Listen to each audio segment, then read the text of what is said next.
Imagine that you have fought in World War II and have helped defeat fascism. You risked everything fighting for freedom and your nation, shedding your blood on the battlefield and witnessing your comrades fall around you, pierced by bullets and torn apart by artillery fire.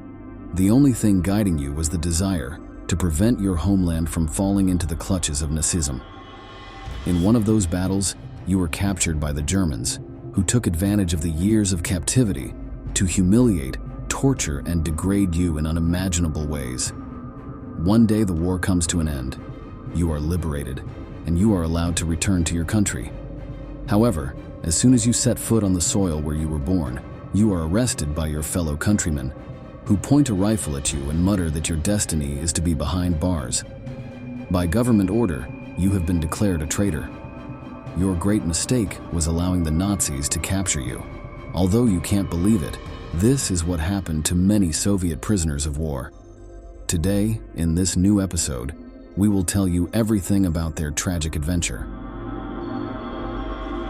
To understand this story, we have to go back to the beginning of Operation Barbarossa. On Sunday, June 22, 1941, the Third Reich launched the invasion of the Soviet Union, the largest land offensive in history. Here you can see historian Stephen Gillen commenting on the maneuver. For some reason, Stalin believed that he was special, that even though Hitler had violated every agreement, that even though Hitler had invaded all these countries, that somehow he would not have invaded the Soviet Union. Despite Stalin's belief, millions of German soldiers launched the conquest of communist territory with the aim of seizing its oil fields. This resource was crucial for the armaments industry and the operation of tanks and aircraft. Without it, they could consider the contest lost, something Hitler had no intention of doing. The all-powerful Stalin was tasked with organizing the defense of the nation against the Nazi offensive. However, at this point, the leader faced the consequences of his actions. In the 1930s, he had done everything possible to consolidate his power within the Communist Party. To achieve this, he had ordered terrible purges that resulted in the execution of thousands of people. In this way, he ensured that those who remained alive were obedient to him and fully aligned with his thinking. By eliminating all those who could threaten his position, important members of the Red Army, renowned military personnel who could have been of great help in the war against the Third Reich, had also been executed. Now, Stalin found himself alone, for better or for worse. The officers who were not executed were careful not to stand out or show signs of independence. In practice, this meant they dared not make decisions on their own, precisely in a context where the ability to react quickly was essential. Dynamic military leaders were needed to defeat the Germans, something that was lacking in the Soviet Union. As expected, German forces conquered the republics of Estonia, Lithuania, and Latvia in a few weeks. By the time they reached the outskirts of Moscow, about 3 million Soviets had died on the battlefield or were taken as prisoners. Russian divisions of hundreds of thousands of soldiers surrendered to the might of the panzers, unable to offer proper resistance. Let's watch a German newsreel from that time proudly showcasing the devastation caused by their troops. Das sind die brutalen Methoden der Sowjets, die dem Befehl Stalins gemäß auf ihren Rückzügen alles in Schutt und Asche legen.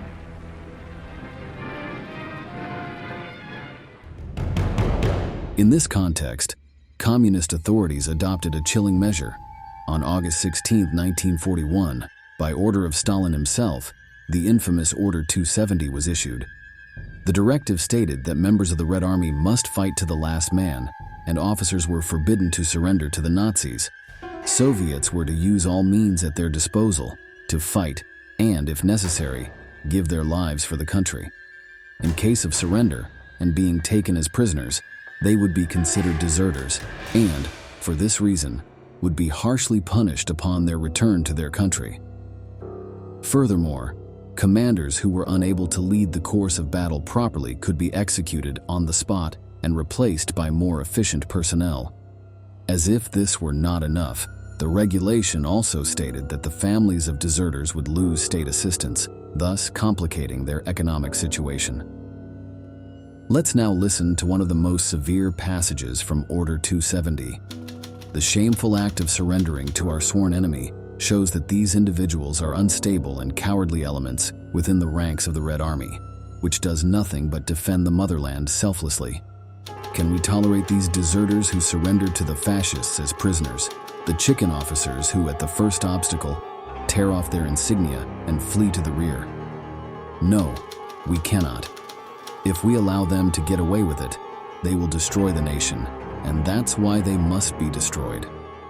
The goal of these terrible words was to discipline the troops and let them know that the slightest act of insubordination would not be tolerated.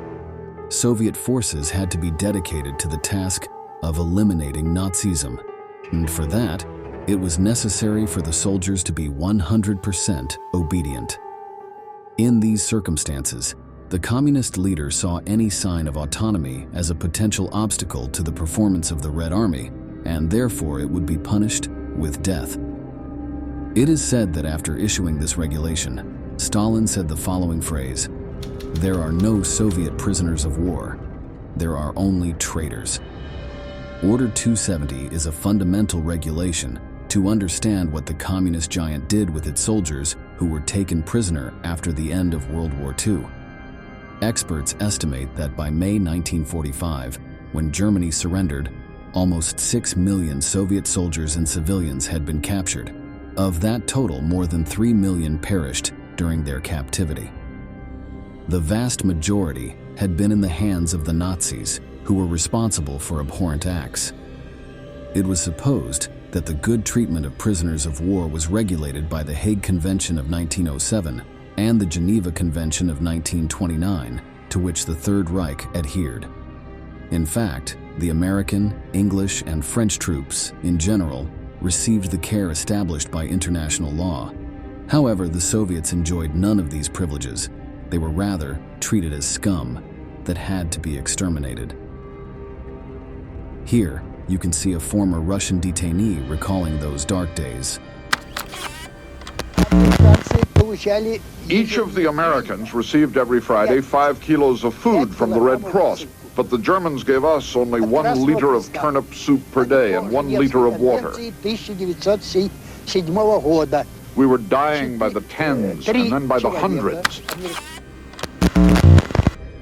Nazism undertook an intense propaganda campaign, portraying communists as a band of savages controlled by Jews. According to these insane theories, they were the armed arm of the Semites, and their goal was nothing less than to annihilate the Aryan race. On the other hand, Eastern European inhabitants were considered part of the Slavic race, which, obviously, was inferior to the Germanic race. These were the justifications for the Nazis to launch a genocidal campaign in the Soviet Union, whose aim was not only to conquer the nation, but to erase its population from the map. Following this logic, communist soldiers captured in action were subjected to all kinds of humiliations, since they were not seen as human beings. They were the preferred victims of the guards, who could inflict tremendous beatings that left them on the verge of death or simply execute them. They were forced to work in grueling conditions, and if they were so exhausted that they couldn't continue their tasks, they were executed. They were provided with food only if it had been obtained during the looting campaign in the Soviet Union. The Germans never spent their own resources to feed the captives, and they believed that if rations were scarce, they should let them succumb to hunger. The situation reached such an extreme that by the winter of 1941, prisoners were dying by the hundreds every day. The lack of food combined with low temperatures turned out to be a deadly combination. There were some who, in their desperation, resorted to eating dry leaves, grass, tree bark, and even insects. Some, tired of so much misery, asked the German guards to shoot them to free them from suffering. In some German camps, there were cases of cannibalism, that is, Soviets resorting to eating pieces of flesh torn from dead captives. Communist prisoners were living through an epic hell, but none of this moved Stalin. At that time, the International Red Cross was responsible for assisting detained troops by sending them food. In this news report, you can see organization volunteers preparing food boxes. Each box contains biscuit, cheese, tinned meats, raisins, cigarettes, and other items. scientifically planned to fill out a healthful diet on the basis of enemy prisoner of war food rations for 1 week.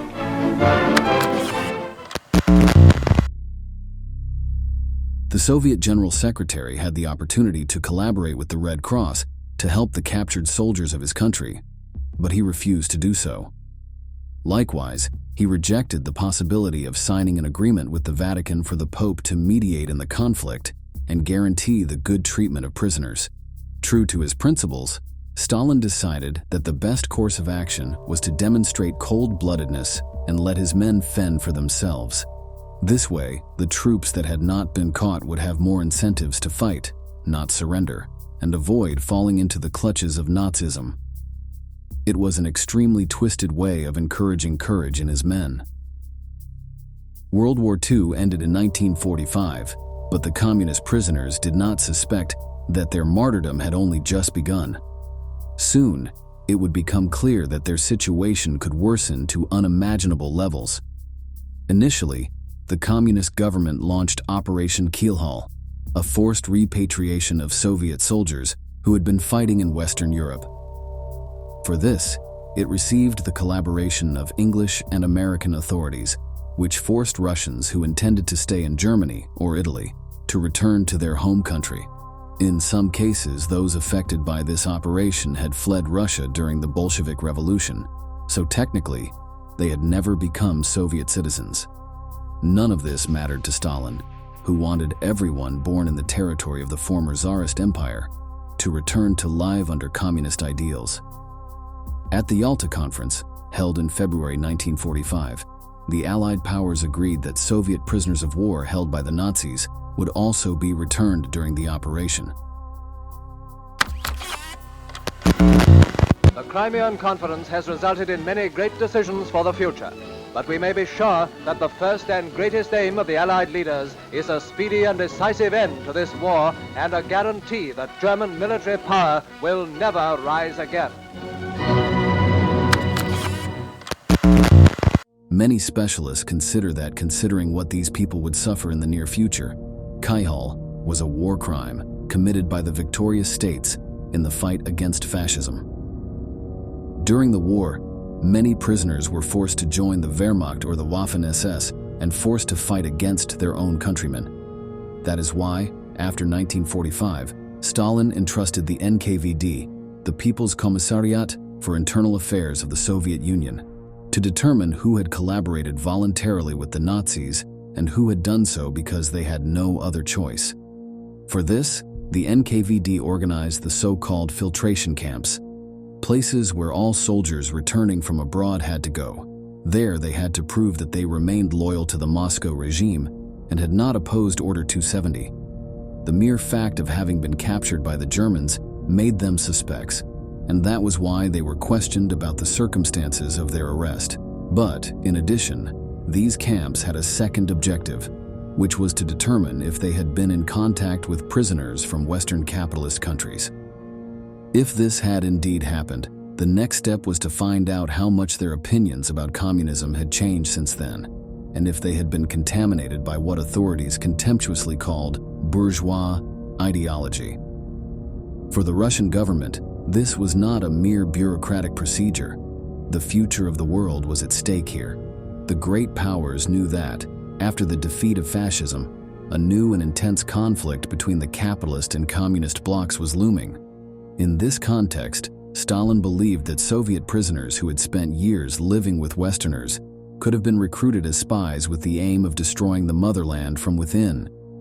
In the filtration camps, the NKVD investigated the military record of each man, evaluating their merits and contrasting them with their criminal background. In other words, they paid attention to ensure that people had not committed crimes in the past, as this would make them particularly suspicious. As mentioned earlier during the interrogation, they were asked how they were captured, if they ever thought of deserting, with whom they spent their days, and if they had information about espionage operations commanded by capitalist countries.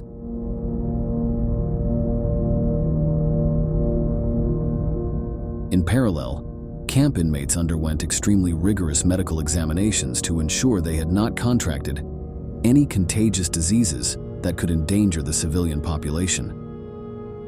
During the war, millions of Soviets had already died, and the state could not afford to let an epidemic claim more lives. Later on, prisoners had to participate in special classes on Marxist theory, where they were taught about the flaws of capitalism, the injustice suffered by workers under the bourgeoisie's yoke, and the virtues of communism. These were ideal occasions for them to reaffirm their loyalty to Stalin and prove that they had not been corrupted by Westerners. Educators indicated that the Soviet Union was a classless nation where equality prevailed, and crucial advances were being made for humanity to achieve a state of perfect equity. It is believed that nearly 2 million former prisoners of war went through the filtration camps. Although experts do not agree on their fate, some claim that the vast majority of ex-captives were cleared of all guilt, and only a minority of about 230,000 men were convicted. These were sentenced on charges of voluntary collaboration with the fascist enemy and sent to a gulag. The sentence could vary between 10 and 20 years of imprisonment. There they faced a tough life, where any wrongdoing was harshly punished.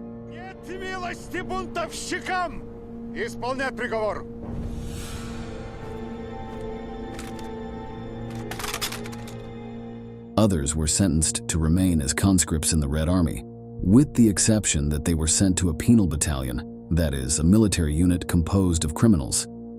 There, they had to perform mandatory forced labor, usually for 2 years, to atone for their guilt. However, it should be noted that other historians suggest that the number of convicted ex-prisoners may have been much higher than the figure acknowledged by the Soviet government. On the other hand, it is known that there were also executions, although this only happened when it was proven that the person had committed a serious war crime against their compatriots. Given the caution with which executions were carried out, it is impossible to know the total number of deaths during the filtration processes. It is curious to note that the rank-and-file soldiers were not the only ones interrogated. High-ranking officers of the Red Army were also subjected to the same treatment. In fact, of the 57 generals who were captive in the Third Reich, 29 were awarded for their bravery, while the remaining 28 were sentenced to prison. They had been found guilty of not behaving as befitting a leader of the communist armed forces, and now they had to pay. To the inmates who successfully went through the experience, they were allowed to return home since they posed no threat to the government. Nevertheless, authorities forced them to enroll in a registry of former prisoners of war. This way, the state ensured it had the maximum amount of information possible about its citizens, especially at a time when it was hunting down capitalist spies. Veterans of the fight against Hitler had given their all on the battlefield, enduring indescribable hardships. However, upon returning to their homeland, they were not recognized as war heroes. On the contrary, those who had been captured were viewed with suspicion by both the government and the population. This was the result of Soviet propaganda and regulations like Order 270, whose direct consequence was to sow contempt towards former captives. As for those sentenced to the Gulag or penal battalions, their situation improved after 1953, the year Stalin died. Following the death of the communist leader, the new government initiated a process of de-Stalinization and, in 1955, decreed an amnesty for all former prisoners of war who had received a sentencing. Today, the filtration camps are remembered as one of the greatest injustices against WWII veterans. We've reached the end of the video. Leave your comments in the section below and don't forget to subscribe to our channel for more military events that left their mark on history.